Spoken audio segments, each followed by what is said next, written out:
Hello student, welcome to college study Delhi University. आज की video में हम देखने वाले हैं एईसी आपका जो ईवीएस सब्जेक्ट है ना, theory and environmental science theory into practice second, जो कि सेमेस्टर 4 वालों के लिए भी एप्लीकेबल है और सेमेस्टर 3 वालों के लिए भी एप्लीकेबल है। क्योंकि देखो, एक सेमेस्टर आपका हिंदी होता है और एक सेमेस्टर आपका ईवीएस होता है। तो अगर आपका 3rd सेमेस्टर में ईवीएस है तो आपके लिए तो भी एप्लीकेबल है, अगर सेमेस्टर 4 में ईवीएस है तो भी एप्लीकेबल है। तो कमेंट सेक्शन में पहले तो आप परेशान मत होना।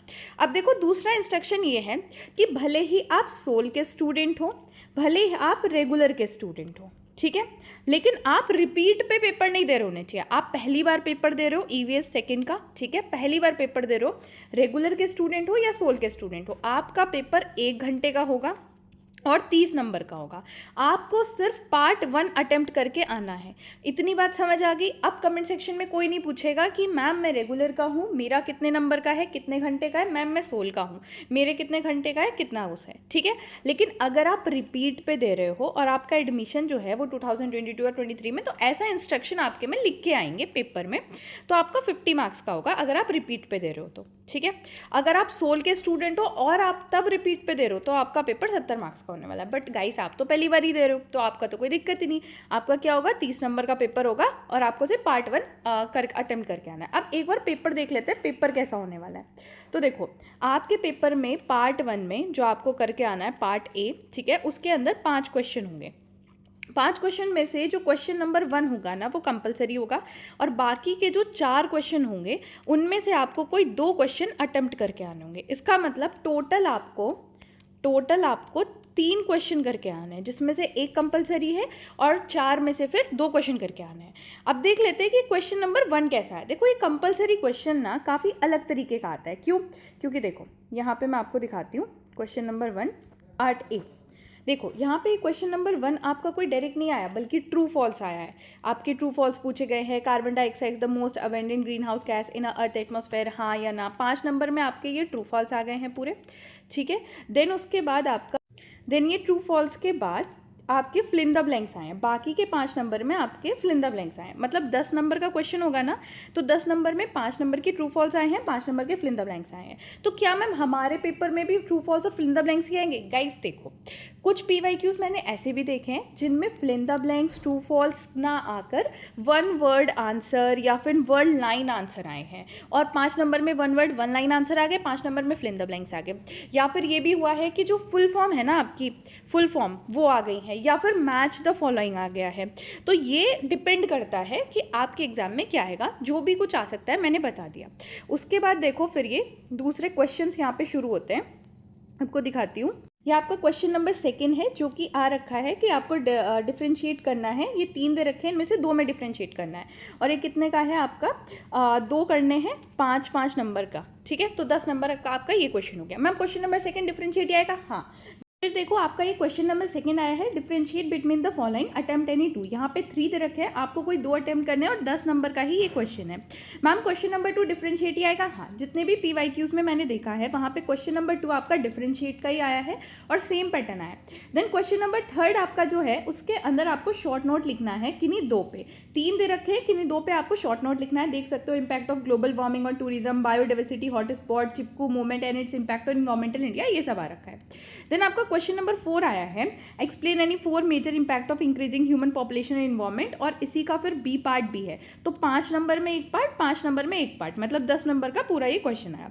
देन 5th क्वेश्चन आ रखा है आपका एक पूरा, जस्टिफाई द स्टेटमेंट करके अप्रोप्रिएट एग्जाम्पल के साथ। तो गाइस देखो, 5 क्वेश्चन आपके आने हैं, 1 क्वेश्चन आपका कंपलसरी है और बाकी के जो 4 क्वेश्चन है उसमें से 2 करके आने हैं। आप देख सकते हो कि कितनी ज़्यादा चॉइस आपके क्वेश्चन में भी दे रखी है। यहाँ पे भी आपको चॉइस दे रखी है, यहाँ पे भी चॉइस दे रखी है। तो पेपर तो हार्ड नहीं होगा, लेकिन पेपर हार्ड नहीं है तो इसका मतलब ये नहीं कि पढ़ के नहीं जाना, पढ़ के भी जाना है। अब क्या पढ़ के जाना है वो देखते हैं। अब यहाँ पे मैंने जो स्टूडेंट पहली बार ईवीएस सेकंड का पेपर देने वाले हैं, रिपीटर्स के लिए नहीं है, पहली बता दूं, जो पहली बार पेपर देने वाले हैं उनके लिए पूरी स्ट्रैटेजी बनाई है, क्योंकि ये स्ट्रैटेजी सिर्फ पार्ट ए के लिए है, जो लोग पहली बार पेपर दे रहे हैं। तो देखो, आपको क्या क्या करके जाना है। क्वेश्चन नंबर 1 आपका कंपलसरी है, वो मैंने आपको बता ही दिया। फिर बाकी में लॉन्ग क्वेश्चन आपको करना है, 10 नंबर का लिखना है, ठीक है। तो मैं ये एक्सपेक्ट कर रही हूँ कि जब आप 18 नंबर का क्वेश्चन करके आते हो तो आप 6 पेजेस लिखते हो, ठीक है। तो 10 नंबर का क्वेश्चन अगर करके आना है तो एटलीस्ट 3 से 4 पेजेस आपको लिख कर आने हैं। ओके, अब देख लेते हैं कि क्या क्या आपको टॉपिक प्रायोरिटी पे रखना है, क्या क्या पढ़ के जाना है। तो देखो, बायोडाइवर्सिटी एंड कंजर्वेशन आपको बिल्कुल छोड़ के नहीं जाना, ये पढ़ के जाना है। इसमें से आपकी डेफिनेशन भी PYQs में देखी गई है, इसमें से फिल इन द ब्लैंक्स भी आए, इसमें से ट्रू फॉल्स भी आए हैं, और लॉन्ग क्वेश्चन तक इसमें से आए। तो आप देख सकते हो कि कितना इंपॉर्टेंट ये टॉपिक है। अब इस टॉपिक के अंदर भी क्या पढ़ना है वो समझो। सबसे पहले तो definition of biodiversity, genetic, species, ecosystem diversity, ये पढ़ना है। बायोडाइवर्सिटी हॉटस्पॉट के बारे में पढ़ना है, क्या क्राइटेरिया होता है बायोडाइवर्सिटी हॉटस्पॉट का। इंडिया के जो 4 हॉटस्पॉट्स हैं बायोडाइवर्सिटी के, वो आपको पढ़ने हैं। Then endemic species versus invasive या एलियन स्पीसीज, इसके बीच का डिफरेंस पढ़ना है, क्योंकि क्वेश्चन नंबर 2 आपका डिफरेंशिएशन का ही आएगा।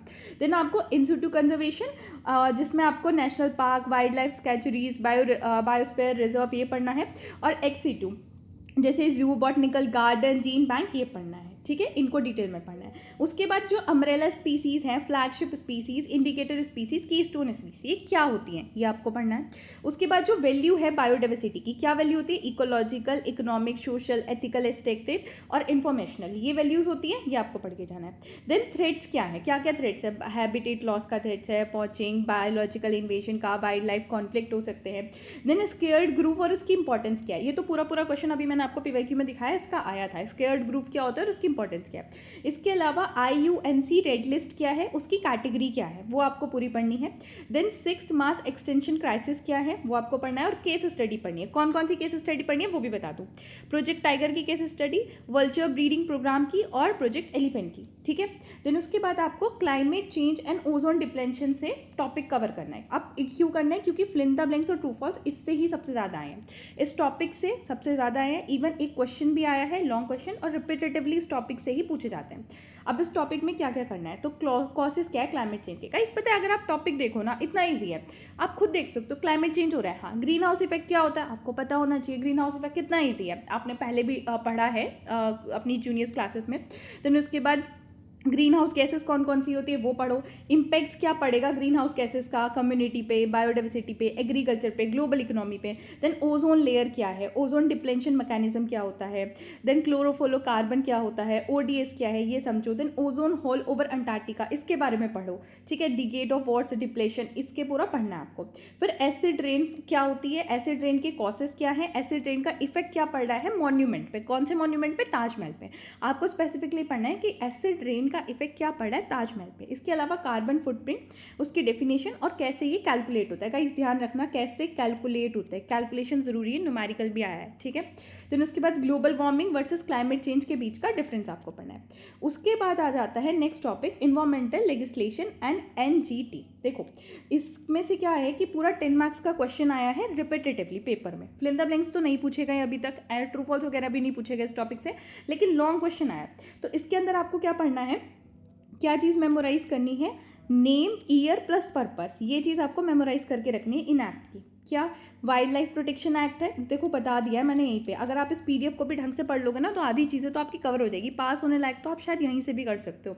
वाइल्ड लाइफ प्रोटेक्शन एक्ट 1972 में आया था, प्रोटेक्ट करने के लिए वाइल्ड लाइफ और लिस्टर्स स्पीसीज को। Then water prevention and control of pollution act आया था 1974 में, फॉरेस्ट प्रोटेक्शन एक्ट आया था 1980 में, एयर पॉल्यूशन एक्ट 1981 में, इन्वायरमेंटल प्रोटेक्शन 1986 में, अम्ब्रेला लेजिस्लेशन था, शेड्यूल ट्राइब एक्ट आया था 2006 में। ये सारे एक्ट आपको याद करके जाने हैं ईयर के हिसाब से। देन नेशनल ग्रीन ट्रिब्यूनल के बारे में पढ़ना है, कब इस्टेब्लिश हुआ था, जुडिशियल बॉडी है ये जो डील करती है इन्वायरमेंटल केसेस से। ठीक है, faster disposal, then civil code, expert member और साइंटिफिक फील्ड इसके अंदर होता है। लैंडमार्क केसेस क्या है इसका, Yamuna Ganga pollution and forest clearance. अगर आप ये चीज़ें भी डिटेल में थोड़ी पढ़ लो ना, डिटेल में निकाल के, तो आपका काम बन जाएगा। ठीक है, देन उसके बाद सेकंड प्रायोरिटी पे जो आपको टॉपिक रखना है that is Chipko movement.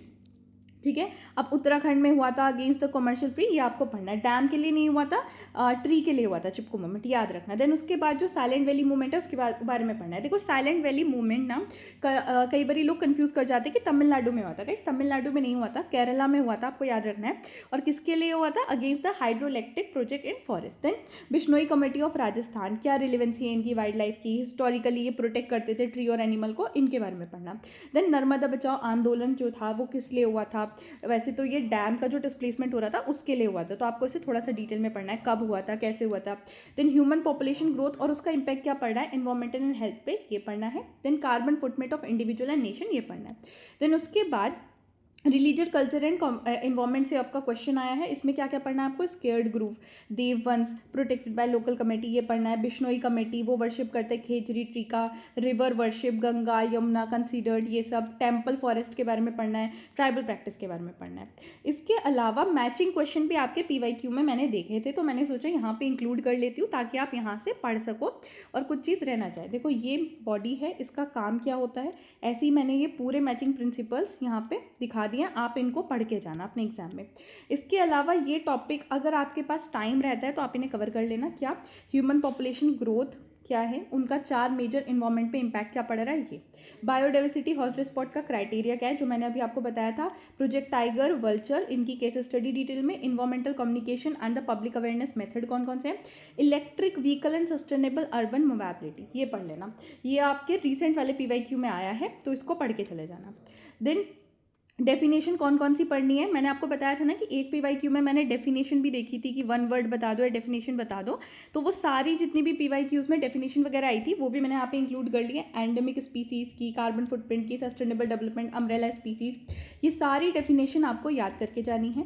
Fill in the blanks जो PYQs में पूछे गए हैं वो कुछ इस तरीके से हैं, आप देख सकते हो कि green house gas as a major contributor of climate change, ठीक है, तो कौन सी ग्रीन हाउस गैस है? CO2। देन उसके बाद marble of Taj Mahal has turned yellow due to, किस लिए हुआ? Because of acid rain.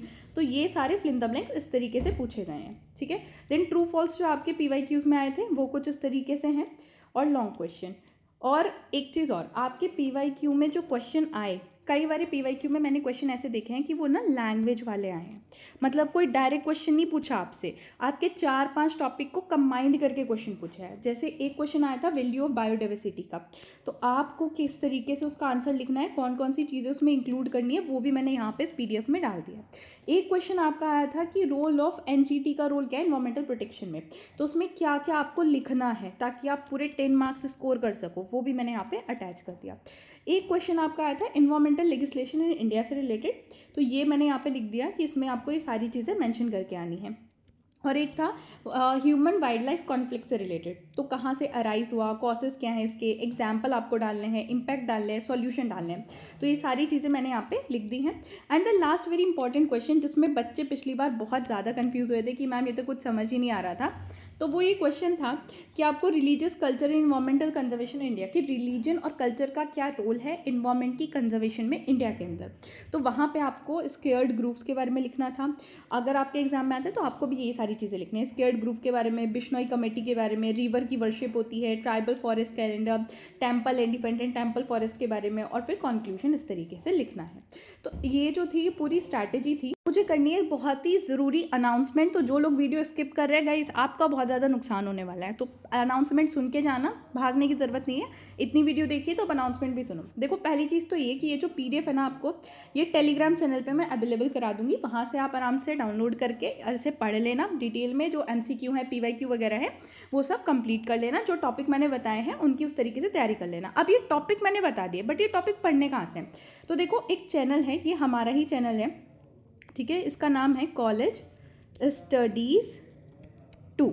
आपको @कॉलेज स्टडीज़ 2 कंटिन्यूसली अपने सर्च बार में लिखना है यूट्यूब के, आपका जो चैनल अपीयर होगा, मैं दिखा देती हूँ किस तरीके से अपीयर होगा। गाइस देखो ये वाला चैनल है, और इस चैनल पे आपकी जो EVS की मोस्ट इंपॉर्टेंट 1 शॉट है वो पूरी आ चुकी है। 30 मिनट्स की ये 1 शॉट है, इसमें मैंने टॉपिक्स कवर कराए हैं, PYQ से जो टॉपिक आए हैं वो भी हैं, तो आप स्ट्रैटेजी वहाँ से देख के पूरी समझ के इस चैनल पे आके पूरा अपने आधे घंटे में पढ़ सकते हो, चीज़ें कवर कर सकते हो। और इस चैनल को सब्सक्राइब करके भी रख लेना, क्योंकि आपकी बहुत सारी वैक की वीडियोज़ अगर आप डिमांड करते हो टेलीग्राम पर जाके कि मैम ये वाली वैक की वीडियो आप हमें दे दो, तो बड़े आराम से इस चैनल पे आपको उस वैक की वीडियो मिल जाएंगी, और भी सब्जेक्ट की जो वीडियोस हैं वो आपको यहाँ मिलेंगी। इवन जो इंटर्नशिप वगैरह के बारे में है वो भी हम यहाँ पे डिस्कस करेंगे, तो इसे सब्सक्राइब करके रख लेना ताकि आपको एकदम नोटिफिकेशन मिल जाए जैसी कोई वीडियो अपलोड हो। सो थैंक यू, वीडियो को लाइक करो, चैनल को सब्सक्राइब भी करो और वीडियो को हाइप भी करो। सो थैंक यू, पढ़ते रहो, अच्छे से अपना पेपर करके आना, बेस्ट ऑफ लक।